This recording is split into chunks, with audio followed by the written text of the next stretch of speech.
کہ ان لوگوں سے اللہ تبارک و تعالیٰ نے گائے کی قربانی مانگی تھی تو انہوں نے کیسے حیلے کیے، کیسے بہانے بنائے. تو یہ پورا واقعہ آیت نمبر 67 سے شروع ہوتا ہے، 73 تک چلتا ہے. تو اسی وجہ سے اس کا نام سورہ بقرہ رکھا گیا. سورہ فاتحہ کے اندر پڑھ کر کے آئے تھے کہ اللہ تبارک و تعالیٰ نے جو ہمارے اوپر 3 بنیادی عقیدے ڈالے ہیں وہ 3 ہیں. سب سے پہلے توحید، اس کے بعد رسالت، اس کے بعد آخرت. اور اللہ تبارک و تعالیٰ نے تو رسالت کی دلیل میں یہ پورا قرآن کریم آیا ہے. ایک دعا مانگ کر کے آئے تھے ایاک اہدنا الصراط المستقیم، کہ اللہ ہم کو صراط مستقیم پر چلا. اب صراط مستقیم کیا ہے؟ اب صراط مستقیم کا تذکرہ آ رہا ہے. یہ پورا قرآن کریم اس صراط مستقیم کی تفسیر ہے، یعنی کن جو اعمال کرنے کے ہیں ان پر عمل کیا جائے اور جن سے بچنا ہے ان سے بچا جائے، تو ان کا تذکرہ پورے قرآن کریم کے اندر آئے گا. تو گویا کہ یہ صراط مستقیم کی بھی تفسیر ہوئی. تیسری بات یہ کہ اے اللہ ہمیں ان لوگوں کے راستے پر چلا جن پر تو نے انعام کیا. تو وہ لوگ کون ہیں جن پر اللہ کا انعام نازل ہوا، کون اللہ کے انعام کے مستحق ہوتے ہیں، ان کا تذکرہ قرآن کریم کے اندر آئے گا. سب سے پہلے اس صورت کے اندر ایمان کو بیان کیا گیا ہے، کیونکہ بنیادی چیز ایمان ہے، یعنی عقیدہ، یعنی جن چیزوں کا تعلق دل سے ماننے کا ہوتا ہے ان کو بیان کیا گیا. اس کے بعد پھر اعمال کا تذکرہ آیا، اور اس صورت کے اندر حضرت آدم علیہ السلام کی پیدائش کا ذکر آیا کہ اللہ تعالیٰ نے ان کو کیسے پیدا کیا تاکہ انسان کو اپنی حقیقت معلوم رہے. پھر اس کے بعد بنی اسرائیل کا تذکرہ آیا کہ اللہ تبارک و تعالیٰ نے ان لوگوں پر کتنے احسانات کیے اور ان لوگوں نے اللہ کے حکموں کو کیسا توڑا. تو اللہ تبارک و تعالیٰ کا ان کے اوپر کیسا قہر نازل ہوا، اس چیز کا تذکرہ آیا. پھر حضرت ابراہیم علیہ السلام کا تذکرہ آیا، کیونکہ چاہے مسلمان ہو، یہودی ہو، عیسائی ہو، یہاں تک کہ وہ لوگ بھی جو خدا کو کسی بھی طریقے سے نہیں مانتے، وہ بھی یہ دم بھرتے تھے کہ ہم ابراہیم علیہ السلام کی پیروی کر رہے ہیں.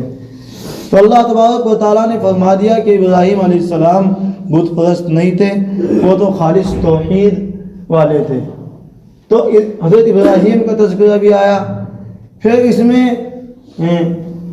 تحویل قبلہ، یعنی کہ کعبہ شریف کو قبلہ بنانے کا تذکرہ آیا، کیونکہ مسلمانوں نے تقریباً 16 مہینے بیت المقدس کی طرف رخ کر کے نماز پڑھی ہے. اس سے پہلے قبلہ آپ نے سنا ہوگا، بیت اللہ شریف سے پہلے قبلہ وہ بیت المقدس تھا، اور پچھلی امتوں کا قبلہ وہی رہا ہے. تو پھر اللہ کے نبی علیہ السلام کو قبلہ بدلنے کا حکم دے دیا گیا، تو وہ بھی تذکرہ آیا. بہرحال آیت سورت شروع ہوتی ہے الف لام میم. الف لام میم ان کو حروف مقطعات کہا جاتا ہے. مقطعات کے معنی ٹکڑے. قرآن کریم کے اندر حروف مقطعات بہت جگہ آئے، کہیں الف لام میم آیا، کہیں الف لام میم صاد آیا، کہیں نون آیا، کہیں قاف آیا، صاد آیا. تو ان کی حقیقت یہ ہے کہ ان کے معنی کوئی نہیں جانتا. دنیا میں بڑے بڑے مفسر گزرے، بڑے بڑے علم والے گزرے، لیکن کوئی بھی ان کے معنی کو نہیں جانتا کہ اس کے معنی کیا ہے. صحابہ فرماتے ہیں کہ یہ اللہ کے رازوں میں سے ایک راز ہے، اور ان راز کا پردہ آخرت میں کھلے گا کہ اس کے معنی کیا ہے، حقیقت کیا ہے. پھر قرآن کریم کے اندر ان کو کیوں بیان کیا گیا جب ان کے معنی معلوم نہیں؟ ان کے 2 فائدے ہیں. ایک تو ان کے پڑھنے پر تلاوت کا ثواب ملتا ہے، ایک فائدہ تو یہ تلاوت کے لیے بیان کیا گیا، اللہ کا کلام ہے. دوسرا فائدہ یہ ہے کہ ہمیں کسی بھی ایسی چیز کے پیچھے نہیں پڑنا کہ جو ہماری عقل سے باہر ہو. ہمیں تو ایمان لانا ہے صرف. اللہ تبارک و تعالیٰ نے جو فرما دیا وہ ہماری سمجھ میں آئے، اس کے معنی ہم سمجھے نہ سمجھے، ہمیں تو بہرحال ایمان لانا ہے. تیسری بات یہ ہے کہ انسان جو ہے بہرحال انسان ہے، کتنا ہی قابل بن جائے اور یہ کلام اللہ کا کلام ہے، تو کہیں انسان کے دل کے اندر یہ باتیں پیدا نہ ہو جائے کہ تو ہر بات کو سمجھنے والا ہو گیا اور تو اتنا ذہین ہو گیا اور اتنی عقل تیرے اندر پیدا ہو گئی کہ تجھ سے کوئی چیز باہر نہیں ہے. تاکہ انسان کو اپنی حقیقت معلوم رہے کہ تم کتنی کوششیں کر لو، تم اللہ کے کلام کی حقیقت کو اور اللہ کی حقیقت کو نہیں پہنچ سکتے، تم بندے ہی رہیں گے. اس لیے اللہ تبارک و تعالیٰ نے یہ چیزیں بیان کی. ذالک الکتاب لا ریب فیہ، اللہ تعالیٰ فرماتے ہیں کہ یہ ایسی کتاب ہے کہ جس کے اندر کوئی شک و شبہ نہیں. ذالکہ کے معنی وہ کیا آتے ہیں کہ وہ کتاب، لیکن یہاں ترجمہ ہم کرتے ہیں یہ کتاب. تو بات یہ ہے کہ اللہ تبارک و تعالیٰ نے اس طریقے کے الفاظ کیوں بیان کیے. اللہ تعالیٰ فرما رہے تھے ھذا کتاب، یہ کتاب ہے، تو اس کا مطلب یہ ہے کہ جتنے بھی پہلے رسول گزرے ہیں ان سب نے رسول اللہ صلی اللہ علیہ وسلم کی اور آپ پر نازل ہونے والی کتاب کی خبر دی تھی. حضرت عیسیٰ علیہ السلام نے بھی، اور اسی طریقے سے تمام انبیاء نے اپنی اپنی امتوں سے اللہ کے رسول جناب رسول اللہ صلی اللہ علیہ وسلم کی پیدائش کی، آپ کی دنیا میں آنے کی اور ان پر نازل ہونے والی کتاب کی خبر دی تھی. تو قرآن کریم یہ کہتا ہے کہ جو خبر تمام انبیاء نے دی تھی وہ خبر یہ ہے وہ خبر لا ریب فیہ، کہ یہ ایسی کتاب ہے کہ جس کے بارے میں کوئی شک کی گنجائش نہیں ہے. اس کے دو مطلب ہے. ایک تو یہ کہ اس کے اندر جو بھی بیان آئیں گے، جو الفاظ آئیں گے، جو احکام آئیں گے، ان کے اندر شک کی گنجائش نہیں ہے، وہ شک سے بالکل خالی ہے، بالکل یقینی ہے. دوسری بات یہ ہے کہ اللہ کا یہ کتاب اللہ کی کتاب ہے، اللہ کا کلام ہے، اس بات میں بھی کوئی شک نہیں. تو اس وجہ سے اللہ تعالیٰ فرماتے ہیں کہ شک کرنا تو دور کی بات، شک کی ایک ادنا سی گنجائش بھی نہیں. ھدی للمتقین، یہ کتاب متقی لوگوں کے لیے ہدایت ہے. متقی لوگوں کے لیے ہدایت کیوں ہے؟ اسی قرآن کریم کے اندر آیا شہر رمضان الذی انزل فیہ القرآن ھدی للناس، کہ یہ تو تمام انسانوں کے لیے ہدایت ہے. یہاں اللہ تعالیٰ فرما رہے ہیں کہ یہ تقوی اختیار کرنے والوں کے لیے، یہ اللہ سے ڈرنے والوں کے لیے ہدایت ہے. تو اس کا مطلب یہ ہے کہ ہدایت کے دو مطلب بتلائے گئے تھے کہ ایک ہدایت تو یہ ہوتی ہے کہ کسی کو صرف راستہ دکھلا دیا جائے، اس طریقے سے قرآن کریم ہدایت ہے دنیا کے ایک ایک انسان کے لیے. لیکن ایک یہ ہے کہ صرف راستہ دکھلا نہ دیا جائے بلکہ اس کی مکمل رہنمائی ہاتھ پکڑ کر کے کر دی جائے، پہنچا دیا جائے. تو اس طریقے سے یہ ہدایت ہے صرف کن کے لیے؟ ایمان والوں کے لیے. دوسری بات یہ کہ ہدایت تو سب کے لیے ہے، لیکن نفع کون اٹھاتے ہیں؟ نفع اس سے صرف ایمان والے ہی اٹھاتے ہیں. جو اللہ سے ڈرتے ہیں انہی کو ہی تو نفع ہوتا ہے. جو اللہ سے ڈرے ہی نہ اور نڈر ہو جائے اور کسی بھی حالت میں ایمان نہ لائے، اس کے لیے کہاں پہ ہدایت آ جائے گی؟ اس کو کہاں فائدہ ہو جائے گا؟ اس کے لیے کہاں رہنمائی کا سامان رہے گا؟ تو اسی لیے قرآن کریم کہتا ہے کہ نتیجے کے اعتبار سے یہ متقیوں کو راستہ دکھاتی ہے، اللہ سے ڈرنے والوں کو ہدایت دیتی ہے. اللہ سے ڈرنے والے کون ہیں؟ اس پہلے رکوع کے اس سورت کے شروع میں 3 گروہ کا تذکرہ آیا. انسانوں کے 3 گروہ اللہ تبارک و تعالیٰ نے قرار دیے. الذین یؤمنون بالغیب، سب سے پہلا گروہ جو ایمان والا ہے، جو غیب کی باتوں پر ایمان لاتا ہے. دوسرا گروہ جو سرے سے انکار کرتا ہے، یعنی وہ کسی بھی حالت میں ایمان نہیں لاتا، یعنی کہ کافر۔ تیسرا گروہ جو اپنے آپ کو مسلمان تو کہتے ہیں لیکن ان کے دل کے اندر ایمان نہیں ہے، یعنی منافق۔ قرآن کریم کے اندر ان تین گروہ کا سب سے پہلے تذکرہ آیا، فرمایا الذین یؤمنون بالغیب، دو چیزوں کا تذکرہ کیا، ایمان بالغیب ویقیمون الصلاۃ ویؤتون الزکاۃ، کہ جو اللہ پر ایمان لاتے ہیں اور نماز قائم کرتے ہیں اور جو اللہ نے ان کو دیا ہے اس میں سے خرچ کرتے ہیں۔ سب سے پہلے ایمان بالغیب کا تذکرہ کیا، کیونکہ جب ایمان سب سے پہلے تعلق ایمان سے ہی ہوتا ہے۔ ایمان بالغیب کا مطلب یہ ہے کہ بن دیکھی چیزوں پر ایمان لانا۔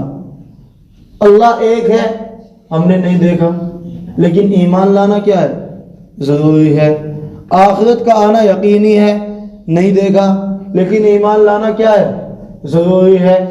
اور اسی طریقے سے رسول اللہ صلی اللہ علیہ وسلم کو ہم نے نہیں دیکھا، لیکن ایمان لانا کیا ہے؟ ضروری ہے۔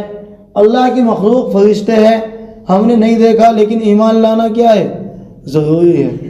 دنیا کے اندر وہ لوگ سب سے بڑے جھوٹے ہیں جو یہ کہتے ہیں کہ بھئی جن چیزوں کو ہم نے نہیں دیکھا ہم ان پر کیوں یقین رکھے؟ ہر آدمی بغیر دیکھی ہوئی چیزوں پر یقین رکھتا ہے، مسلمان ہو غیر مسلم ہو، ہر آدمی رکھتا ہے۔ پھر اللہ کے بارے میں یہ کہنا، ایمان کے بارے میں یہ کہنا کہ جن چیزوں کو ہم نے دیکھا نہیں وہ ہو بھی سکتی ہے، نہیں بھی ہو سکتی ہے، ان چیزوں پر ایمان لانے کا کیا فائدہ؟ وہ دنیا کے اندر سب سے بڑے جھوٹے ہیں۔ کس طریقے سے آدمی بغیر دیکھی ہوئی چیزوں پر ایمان رکھتا ہے اور بالکل یقین رکھتا ہے، اس کو مثال سے سمجھیے۔ فضا کے اندر ایک ہوائی جہاز اڑ رہا ہے، اس ہوائی جہاز کو دیکھ کر کے ہر آدمی 100% یقین کے ساتھ یہ کہہ دے گا کہ اس کو کوئی چلانے والا موجود ہے، اس کو کوئی آدمی اڑا رہا ہے، جبکہ ہم نے اپنی آنکھوں سے نہیں دیکھ رہے۔ لیکن اس کے باوجود بھی کوئی یہ کہے کہ یہ جو سواری والا جہاز ہے اس کو کوئی نہیں اڑا رہا، یہ خود سے اڑ رہا ہے، کوئی کتنا ہی بڑا ناسمجھدار انسان ہو، کوئی کیسا ہی اس کے پاس دنیا میں علم زیادہ ہو نہ ہو، لیکن وہ یقین نہیں کرے گا۔ وہ یہی کہے گا کہ نہیں، اس کو یہ جس ترتیب سے اڑ رہا ہے، جس اونچائی پر اڑ رہا ہے، یہ خود سے نہیں اڑ رہا، بلکہ اس کو اڑانے والا کوئی نہ کوئی موجود ہے۔ اسی طریقے سے آدمی دوسرے کی باتیں سنتا ہے اور ان کو باوجود اس کے کہ لوگ جھوٹ بولتے ہیں، ایک انسان کون انسان ہے جو جھوٹ نہیں بولتا، لیکن اس کی باتوں پر 100% یقین کر لیتا ہے۔ مثال کے طور پر ہم نے یہ سنا ہے کہ مکہ مکرمہ ایک شہر ہے جس میں اللہ کا گھر ہے۔ اب بہت سارے لوگ تو ابھی تک مکے نہیں گئے، لیکن 100% یقین ہے کہ مکہ ایک شہر ہے۔ کس طریقے سے یقین ہوا؟ کہ لوگ وہاں پر گئے، انہوں نے آ کر کے بتایا۔ اب وہ جو بتانے والے ہیں ان کی زندگی کو دیکھو، زندگی میں کتنے جھوٹ بولتے ہیں۔ ضروری تو نہیں کہ ایک آدمی حج کر جائے تو وہ 100% جھوٹا ہی ہو، سچا ہی ہو۔ آدمی حج کر کے بھی جھوٹ بولتا ہے، اور زیادہ تر کیونکہ اب پیسہ زیادہ ان لوگوں کے پاس ہوتا ہے تو حج کرنا انہی کے لیے آسان ہوتا ہے جو دنیا دار لوگ ہوتے ہیں۔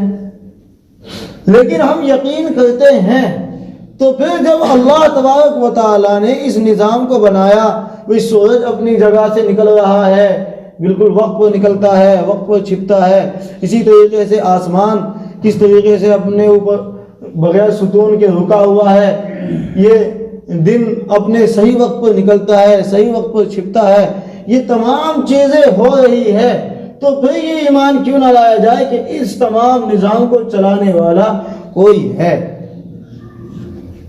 یہ انسان کی عقل کے خلاف ہے اگر ایمان نہ لائے۔ بھئی جب دوسری چیزوں پر ایمان لا رہا ہے، دوسری چیزوں کو یقین کر رہا ہے، تو پھر اللہ کے اس نظام کے بارے میں کیوں یقین نہیں کرتا؟ فی کل شیء لہ آیۃ تدل علی انہ واحد، کہ ہر چیز کے اندر اللہ نے ایک نشانی بنائی جو اس چیز کا پتہ دے رہی ہے کہ اس کو بنانے والی ایک ذات موجود ہے۔ اللہ تعالیٰ نے فرمایا اقرأ بسم ربک الذی خلق، کہ پڑھیے اپنے پروردگار کے نام سے. کیا پڑھے؟ قرآن کریم پڑھے؟ نہیں، قرآن کریم کا تذکرہ وہاں نہیں آیا. اللہ نے کہا صرف پڑھیے. کیا پڑھے؟ پڑھنے کا مطلب یہ ہے کہ دنیا کی ایک ایک چیز کو پڑھو، ان میں غور کرو اور ان سے ان کی حقیقت کو پہچانو، اللہ کی پہچان کرو. جس طریقے سے حضرت ابراہیم علیہ السلام نے سورج کو دیکھ کر کے، چاند کو دیکھ کر کے، ستاروں کو دیکھ کر کے اللہ تبارک و تعالیٰ کو 24 گھنٹے کے اندر پہچان لیا تھا. تو اللہ تعالیٰ فرماتے ہیں کہ ایمان والوں کی سب سے پہلی صفت، متقی لوگوں کی سب سے پہلی صفت کیا ہے؟ کہ وہ غیب کی باتوں پر ایمان لاتے ہیں. وَيُقِيمُونَ الصَّلَاةَ. صرف ایمان لانا کافی نہیں، بلکہ ایمان کے ساتھ اعمال بھی چاہیے. اور عمل دو طرح کے ہوتے ہیں. یا تو عبادت ہوتی ہے بدنی، یعنی جس کا تعلق انسان کے جسم سے ہوتا ہے. اس میں سے اللہ تعالیٰ فرماتے ہیں اسی سب سے اہم عبادت نماز ہے، تو صرف نماز کا تذکرہ کر دیا. مطلب یہ ہے کہ جو بدنی عبادت بھی کرتے ہیں، یعنی روزہ بھی بدنی عبادت ہے، اور اسی طریقے سے حج بھی بدنی عبادت ہے، نماز بھی، لیکن صرف نماز کا تذکرہ کر دیا. مطلب یہ ہے کہ تمام بدنی عبادت کرتے ہیں. دوسری عبادت ہوتی ہے مالی، جن کا تعلق مال سے ہوتا ہے. تو اللہ تبارک و تعالیٰ نے اس کا تذکرہ بھی کیا. وَمِمَّا رَزَقْنَاهُمْ يُنْفِقُونَ. جو اللہ تعالیٰ نے ان کو دیا ہے اس میں سے خرچ کرتے رہتے ہیں. زکوٰۃ دیتے ہیں، صدقہ خیرات کرتے ہیں، دینی کاموں میں خرچ کرتے رہتے ہیں. یہی تو عبادت ہے انسان. یا تو کسی عبادت کا تعلق کس چیز سے ہوگا؟ انسان کے بدن سے. یا اسی طریقے سے عبادت کا تعلق ہوگا انسان کے مال سے. اللہ تعالیٰ مال کی عبادت کو بھی جگہ جگہ ذکر کر رہے ہیں، کیونکہ مال کا انسان حریص ہوتا ہے. کہیں یہ اس کی حرص اتنی نہ بڑھ جائے، کہیں مال کی محبت اتنی نہ بڑھ جائے کہ وہ اللہ اس چیز کو بھول جائے کہ یہ اللہ کا دیا ہوا ہے، ہماری ذاتی دولت نہیں ہے، اور اللہ کے حکام کو بھلا بیٹھے. تو اللہ تبارک و تعالیٰ جگہ جگہ خرچ کرنے کا حکم دیتے ہیں، کیونکہ کہاوت مشہور ہے کہ چمڑی چلی جائے دمڑی نہ جائے. انسان اپنے مال کو دینا جلدی سے گوارا نہیں کرتا، یہاں تک کہ جسمانی محنت برداشت کر لے گا لیکن مال نہیں دیتا. اسی مال کی محبت کو نکالنے کے لیے جگہ جگہ اللہ تعالیٰ فرماتے ہیں کہ ایمان والوں کی صفت کیا ہے؟ کہ وہ اپنے مال میں سے خرچ کرتے ہیں. اچھا، ایمان کے ساتھ اعمال کا تذکرہ کیوں کیا؟ اعمال کیوں ضروری ہے؟ حدیث شریف کے اندر تو یہ آیا من کان لا الہ الا اللہ فدخل الجنہ، کہ جو آدمی لا الہ الا اللہ کہہ لے یعنی اللہ کو ایمان لے آئے وہ جنت میں داخل ہوگا. اسی بات کا تذکرہ حضرت عمر فاروق رضی اللہ تعالیٰ عنہ سے کیا. حضرت نے فرمایا کہ ٹھیک ہے لا الہ الا اللہ جنت کی چابی ہے، لیکن چابی اگر سپاٹ ہوگی تو تالا کیسے کھلے گا؟ چابی کے اندر دندانوں کی ضرورت بھی تو ہوتی ہے. تم کسی تالے کے اندر بالکل سپاٹ چابی لگاؤ تو تالا نہیں کھلے گا. تو لا الہ الا اللہ اگرچہ جنت کی چابی ہے لیکن اعمال اس کے دندانے ہیں. چابی کے اندر دندانے بنیں گے تو جنت کا دروازہ کھلے گا، ورنہ تالا کھلنا مشکل ہو جائے گا. تو اس لیے جس طریقے سے ایمان ضروری ہے، ایمان کے ساتھ ساتھ اعمال بھی ضروری ہے. والذین یؤمنون بما انزل الیک وما انزل من قبلک وبالآخرۃ هم یوقنون. اس آیت کے اندر ایک حقیقت کو اور بیان کرتے ہیں کہ ٹھیک ہے ہم قرآن کریم پر ایمان رکھتے ہیں، ایمان بالغیب کا ہم یقین رکھتے ہیں، رسول اللہ پر ایمان لاتے ہیں، لیکن رسول اللہ صلی اللہ علیہ وسلم سے پہلے بہت سے نبی آئے، ہم ان کا انکار بھی نہیں کرتے.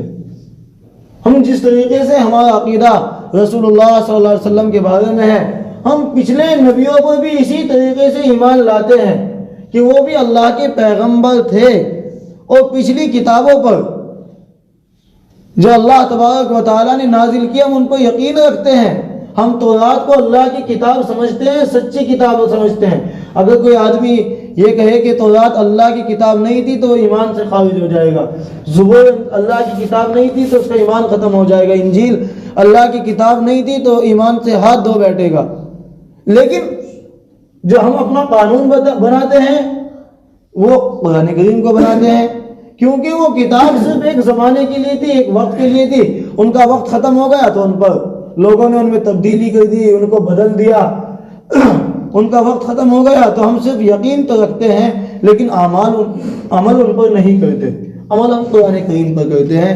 اللہ تعالیٰ فرماتے ہیں کہ ایسا نہیں ہے کہ یہ لوگ یعنی ایمان والے صرف رسول اللہ صلی اللہ علیہ وسلم پر ایمان لاتے ہیں، قرآن پر ایمان لاتے ہیں، پہلے نبیوں پر بھی ایمان لاتے ہیں اور ان پر نازل ہونے والی کتابوں پر بھی ایمان لاتے ہیں.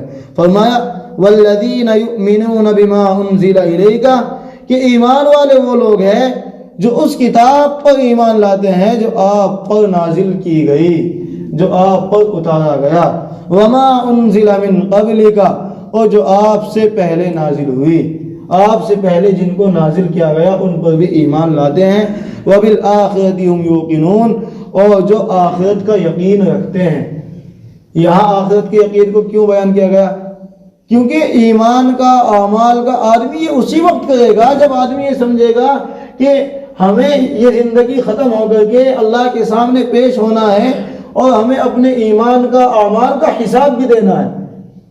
آدمی اسی وقت تو کسی چیز کی ٹینشن لیتا ہے جب اس کے سامنے یہ بات ہو کہ تجھ سے سوال جواب بھی ہوگا، تجھ سے پوچھا بھی جائے گا.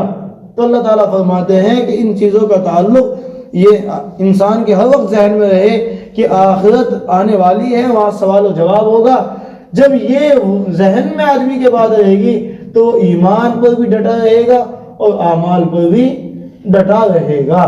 اسی لیے اللہ تعالیٰ فرماتے ہیں وبالآخرۃ هم یوقنون، کہ ایمان والوں کی ایک صفت یہ ہے کہ وہ کیا کرتے ہیں؟ آخرت پر ایمان لاتے ہیں. اولئک علی ھدی من ربہم واولئک هم المفلحون. پھر اللہ تبارک و تعالیٰ نے پھر بیان کیا، جو شروع میں بیان کیا تھا یہ کتاب متقی لوگوں کے لیے کیا ہدایت ہے. فرماتے ہیں جو ان چیزوں پر، آخرت پر ایمان رکھتے ہیں، غیب کی باتوں پر ایمان رکھتے ہیں، اعمال کرتے ہیں، اولئک علی ھدی من ربہم، یہی لوگ کیا ہے؟ اپنے رب کی طرف سے ہدایت پر. جو فرمایا گیا تھا کہ اللہ ہم کو ان لوگوں کے راستے پر چلا کہ جن پر تو نے انعام کیا، تو اللہ تعالیٰ فرماتے ہیں کہ یہ ہے وہ لوگ، ان کے طریقے پر چلنا ہے. ہدایت جو ملے گی ان لوگوں کے طریقے پر ملے گی. اولئک علی ھدی من ربہم، یہی لوگ اپنے رب کی طرف سے ہدایت پر ہیں. واولئک هم المفلحون، اور یہی لوگ کیا ہے؟ کامیاب ہونے والے ہیں. یہی لوگ فلاح پانے والے ہیں، دنیا کے اندر بھی اور آخرت کے اندر بھی. تو یہ تو سب سے پہلے گروہ کا یعنی ایمان والے گروہ کا تذکرہ کر دیا. فرماتے ہیں ان الذین کفروا سواء علیہم انذرتهم ام لم تنذرهم لا یؤمنون، کہ وہ لوگ جنہوں نے کفر کو اختیار کیا، جنہوں نے اللہ کا انکار کیا، جو کافر ہے، برابر ہے. انذرتهم ام لم تنذرهم، آپ ان کو ڈرائیے یا نہ ڈرائیے، ان کو ڈرانا نہ ڈرانا برابر ہے. کیوں؟ لا یؤمنون، کہ وہ لوگ ایمان لائیں گے نہیں. جن لوگوں نے یہ طے کر لیا کہ کتنے بھی دلیلیں ہو، کتنے بھی ہمارے سامنے نشانیاں ہو، ہم کو اللہ پر ایمان لانا ہی نہیں ہے. جیسا کہ تفسیر کے اندر آیا اس کی، جیسے کہ ابو جہل اور ابو لہب جو کٹر قسم کے کافر ہوتے ہیں، جنہوں نے یہ طے کر لیا کہ ہم ایمان لائیں گے ہی نہیں. اب اللہ تعالیٰ فرماتے ہیں کہ ان کو آپ کا ڈرانا اور نہ ڈرانا برابر ہے کہ یہ لوگ ایمان نہیں لائیں گے. کیوں ہے برابر؟ کیونکہ اللہ تبارک و تعالیٰ ان کے دل کی حقیقت کو پہچان چکے اور ان کو یہ سمجھ چکے کہ اب یہ کسی بھی حال میں ایمان لانے والے نہیں ہیں. کیونکہ اچھا ڈرانے کی بات کیوں آئی؟ ڈرانے کی بات اس لیے آئی کہ آدمی جس سے محبت ہوتی ہے اس کو اگر کوئی خطرہ ہو تو آدمی اس خطرے کو پہلے آگاہ کرتا ہے. تو اس کو حقیقت میں کوئی دشمن نہیں ہوتا بلکہ حقیقت میں وہ دوست ہی ہوتا ہے، خیر خواہ ہوتا ہے. تو جتنے بھی نبی آئے یا تو وہ بشیر بن کر کے آئے یا نذیر بن کر کے آئے، یعنی کہ جنت کی خوشخبری دینے والے اور اللہ کے عذاب سے ڈرانے والے. اور یہ ڈرانا جو ہوتا ہے یہ دشمنی کی بنیاد پر نہیں بلکہ یہ محبت کی بنیاد پر ہوتا ہے کہ کہیں یہ لوگ غفلت میں کہیں جہنم میں نہ چلے جائے. تو اللہ تعالیٰ فرماتے ہیں کہ یہ لوگ، ان کو آپ ڈرائیے نہ ڈرائیے، یہ لوگ ایمان لانے والے ہرگز نہیں ہیں۔ کیوں ہیں؟ ختم اللہ علی قلوبہم وعلی سمعہم، اللہ تبارک و تعالیٰ نے ان کے دلوں پر مہر لگا دی، وعلی سمعہم، اور ان کی سماعت پر یعنی سننے پر مہر لگا دی کہ یہ ایمان کی اور خیر کی باتیں سنیں گے ہی نہیں، یہ سننے کے لیے تیار ہی نہیں ہوں گے، اور ان کا دل اس کو قبول ہی نہیں کرے گا۔ تو جس پر اللہ تبارک و تعالیٰ نے اپنی مہر لگا دی ہو وہ لوگ ایمان نہیں لائیں گے۔ ان کو ڈرانا نہ ڈرانا برابر ہے، آپ کو زیادہ ٹینشن لینے کی ضرورت نہیں ہے۔ اللہ تبارک و تعالیٰ یہ فرماتے ہیں کہ یہ لوگ ہرگز ایمان لانے والے مت نہیں ہیں۔ آپ ان کے بارے میں رنجیدہ مت ہوئیے، آپ ان کے بارے میں دل چھوٹا مت کریے، یہ لوگ اللہ کے حکم پر نہیں چل رہے، اللہ نے ان کے دلوں پر مہر لگا دیا۔ اچھا بات ذہن میں یہ بات آ سکتی ہے کہ جب اللہ تبارک و تعالیٰ نے ان کے دلوں پر مہر لگا دی تو وہ لوگ کیا ہو گئے؟ مجبور ہو گئے۔ اب وہ ایمان کیسے لائیں؟ وہ مجبور نہیں ہوئے، وہ مجبور نہیں ہوئے، اس لیے کہ اللہ تبارک و تعالیٰ نے فرمایا وَهَدَيْنَاهُ النَّجْدَيْنِ کہ ہم نے انسان کو دونوں راہیں دکھائی تھی، دونوں راستے دکھائے تھے، خیر کا بھی اور شر کا بھی۔ لیکن جب ان لوگوں نے اپنے لیے خیر چنی ہی نہیں، جب ان لوگوں نے شر کو اپنے لیے پسند کر لیا، اچھا راستہ انہوں نے چنا ہی نہیں، تب اللہ تبارک و تعالیٰ ان کے ساتھ بھلائی کیوں کرے؟ جن لوگوں نے اللہ کی طرف سے دی ہوئی خیر کو ہی نہیں مانا تو اللہ تعالیٰ بھلائی کیوں کرے؟ تو اللہ تعالیٰ فرماتے ہیں ختم اللہ علی قلوبہم وعلی سمعہم کہ اللہ تبارک و تعالیٰ نے ان کے دلوں کے اوپر، ان کے کانوں کے اوپر مہر لگا دی، وعلی ابصارہم غشاوہ اور ان کی آنکھوں پر پردہ پڑا ہوا ہے کہ حق بات کو، حق چیز کو دیکھ ہی نہیں سکتے، پہچان ہی نہیں سکتے۔ اللہ تعالیٰ فرماتے ہیں وَلَهُمْ عَذَابٌ عَظِيمٌ اور ان کے لیے آخرت کے اندر بڑا دردناک عذاب ہوگا۔ کیا آپ فکر مت لیجئے کہ یہ لوگ کیا نام اگر ایمان نہیں لائے تو آپ کو نقصان پہنچا دیں گے، یا یہ اسی طریقے سے مزے اڑاتے رہیں گے، یا مومنین کو دل چھوٹا کرنے کی ضرورت نہیں ہے کہ یہ لوگ تو عیش کے اندر ہے، انہیں نعمتیں حاصل ہے اور ہم یہاں تنگی میں گزار رہے ہیں۔ اللہ تعالیٰ فرماتے ہیں کہ دل چھوٹا مت کیجئے، وَلَهُمْ عَذَابٌ عَظِيمٌ ان کے لیے بہت دردناک عذاب آنے والا ہے۔ تو قرآن کریم کی اس پہلے رکوع کے اندر دو گروہ کا تذکر آ گیا، اس کے بعد وَمِنَ النَّاسِ مَن يَقُولُ یہاں سے تیسرے گروہ کا یعنی منافقین کا تذکرہ ہوگا۔ پہلے دو گروہ کا تذکرہ پہلے رکوع کے اندر آ گیا۔